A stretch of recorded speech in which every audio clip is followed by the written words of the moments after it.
Hi friends, അപ്പോൾ tradesman civil പരീക്ഷയുടെ പരീക്ഷാ തീയതി വന്നിട്ടുണ്ടല്ലേ. അപ്പോൾ ഈ പരീക്ഷയ്ക്കായിട്ട് അപ്ലൈ ചെയ്ത ഉദ്യോഗാർത്ഥികളെ സംബന്ധിച്ച് കൺഫർമേഷൻ കൊടുക്കാനുള്ള സമയമാണ് ജനുവരി 27-ാം തീയതി, അതായത് 2026 ജനുവരി 27-നാണ് ഈ പരീക്ഷ നടക്കുന്നത്. അപ്പോൾ അപ്ലൈ ചെയ്തവർ കൺഫർമേഷൻ കൊടുക്കാൻ മറക്കണ്ട. ഇപ്പോൾ നിങ്ങളുടെ പ്രൊഫൈലിൽ കൺഫർമേഷൻ ആക്റ്റീവ് ആയിട്ടുണ്ടാവും. കൺഫർമേഷൻ കൊടുത്തെങ്കിൽ മാത്രമേ നിങ്ങൾക്ക് പരീക്ഷ എഴുതാൻ സാധിക്കുകയുള്ളൂ എന്നുള്ള കാര്യം കൂടെ പ്രത്യേകം ശ്രദ്ധിക്കുക. I+ ഈ പരീക്ഷയ്ക്കായിട്ട് ഇന്റൻസീവ് ആയിട്ടുള്ള ക്രാഷ് ബാച്ച് സ്റ്റാർട്ട് ചെയ്തിട്ടുണ്ട്.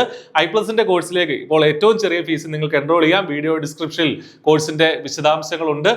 നിങ്ങൾക്ക് ആ നമ്പറിൽ വിളിച്ച് കാര്യങ്ങൾ അന്വേഷിച്ച് അഡ്മിഷൻ എടുക്കുകയും ചെയ്യാം. ഓക്കെ, അപ്പോൾ എന്താണ് ഈ പരീക്ഷയ്ക്ക് വേണ്ടി പഠിക്കേണ്ടത് എന്നുള്ളതാണ് നമ്മൾ ഈ ഒരു വീഡിയോയിൽ ഡിസ്കസ് ചെയ്യാനായിട്ട് പോകുന്നത്. ഇത് നമ്മുടെ മുൻപ് നടന്നിട്ടുള്ള ഓവർസിയർ എക്സാംസിന്റെ സമാനമായ സിലബസ് തന്നെയാണ്. അപ്പോൾ അതിന് പഠിച്ച ഉദ്യോഗാർത്ഥികളെ സംബന്ധിച്ച് അത് കണ്ടിന്യൂ ചെയ്യാം. പുതിയതായിട്ട് പഠിക്കാൻ ഉദ്ദേശിക്കുന്ന ഉദ്യോഗാർത്ഥികളെ സംബന്ധിച്ചാണെങ്കിൽ ഇനി നമ്മുടെ മുന്നിൽ ഒരു 3 മാസം ഉണ്ട്. സിസ്റ്റമാറ്റിക് ആയിട്ട് പഠിക്കുകയാണെങ്കിൽ, കൺസിസ്റ്റന്റ് ആയിട്ട് വർക്ക് ചെയ്യുകയാണെങ്കിൽ ഉറപ്പായിട്ടും ഈ സിലബസ് നമുക്ക് കവർ ചെയ്ത് നല്ല സ്കോർ നേടാൻ സാധിക്കും. ട്രേഡ്സ്മാൻ സിവിൽ അത്യാവശ്യം നല്ല വേക്കൻസികളൊക്കെ വരുന്ന ഒരു പരീക്ഷ തന്നെയാണ്. ഈ പറഞ്ഞ പോലെ സ്റ്റേറ്റ് വൈഡ് നിയമനമാണ്. പോളിടെക്നിക്കലുകളിലും അതുപോലെ തന്നെ എഞ്ചിനീയറിംഗ് കോളേജുകളിലും ഒക്കെ ഉള്ള അവിടെയാണ് നമുക്ക് നിയമനം കിട്ടുക ട്രേഡ്സ്മാൻ ആയിട്ട്. അപ്പോൾ നമുക്ക് ഇതിന്റെ സിലബസിലേക്ക് പോകാം. ബേസിക് എഞ്ചിനീയറിംഗ് ഡ്രോയിങ് ആണ് ആദ്യത്തെ മൊഡ്യൂൾ എന്ന് പറയുന്നത്. 8 മാർക്കാണ് എഞ്ചിനീയറിംഗ് ഡ്രോയിങ്. അപ്പൊ ഡ്രോയിങ്ങിനകത്ത് ബേസിക് ആയിട്ടുള്ള ഡ്രോയിങ് ഷീറ്റ് മുതലുള്ള ലൈൻസ്, ലെറ്ററിങ്, ഡയമെൻഷനിങ് തുടങ്ങിയ എല്ലാ കാര്യങ്ങളും ഇതിനകത്ത് പഠിക്കാനുണ്ട്. 8 മാർക്ക് എഞ്ചിനീയറിംഗ് ഡ്രോയിങ്ങിൽ നിന്നുണ്ട്. അടുത്ത module building materials and construction ആണ്. 12 മാർക്ക്, കൂടുതൽ വെയിറ്റേജ് അതിനുണ്ട്. 12 മാർക്ക് ബിൽഡിംഗ് മെറ്റീരിയൽസ്, ഓൾമോസ്റ്റ് എല്ലാ ബിൽഡിംഗ് മെറ്റീരിയൽസ് ഇവിടെ നമുക്ക് പഠിക്കണം. Stones, bricks, lime, timber, tile, sand, cement, mortar, concrete, administrators ഉൾപ്പെടെയുള്ള മെറ്റൽസ് ഉൾപ്പെടെയുള്ള എല്ലാ കാര്യങ്ങളും ഈ ഒരു മൊഡ്യൂളിൽ നിന്ന് പഠിക്കാനുണ്ട്. മൂന്നാമത്തെ മൊഡ്യൂളിനാണ് ഏറ്റവും കൂടുതൽ വെയിറ്റേജ് ഉള്ളത്. 20 മാർക്ക് ബിൽഡിംഗ് കൺസ്ട്രക്ഷൻ. അവിടെ masonry, stone masonry, brick masonry തുടങ്ങി RCCയുടെ കാര്യങ്ങൾ പഠിക്കാനുണ്ട്. അതുപോലെ തന്നെ സ്റ്റീൽ സ്ട്രക്ചേഴ്സ് പഠിക്കാനുണ്ട്. Riveted joints, welded joints, doors, Windows തുടങ്ങിയ കാര്യങ്ങളൊക്കെ ആ ഒരു മൊഡ്യൂളിലുണ്ട്. അപ്പൊ അതിന് നമ്മൾ ഇമ്പോർട്ടൻസ് കൂടുതൽ കൊടുക്കണം. കുറെ കാര്യങ്ങൾ ഇവിടെ പഠിക്കാനുമുണ്ട്.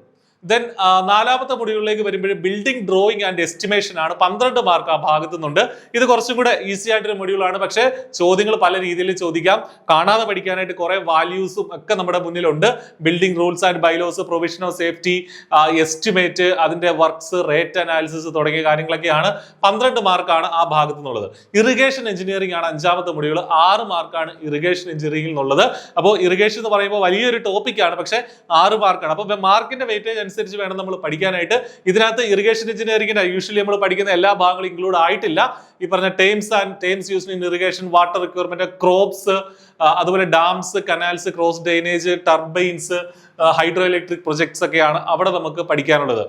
സർവേയിങ്ങിന് 14 മാർക്കുണ്ട്. സർവേയിങ് ഇമ്പോർട്ടന്റ് ആണ്. ചെയിൻ സർവേയിങ്ങിൽ തുടങ്ങി levelling, contouring, curves, theodolite survey, total station, അത്തരം കാര്യങ്ങളാണ്. GPS ഉൾപ്പെടെയുള്ള കാര്യങ്ങളാണ് ആ ഒരു മൊഡ്യൂളിൽ പഠിക്കാനുള്ളത്. 7ാമത്തെ മൊഡ്യൂളാണ് ഓട്ടോക്യാഡ്. ഓട്ടോക്യാഡിന് 8 മാർക്കാണ്.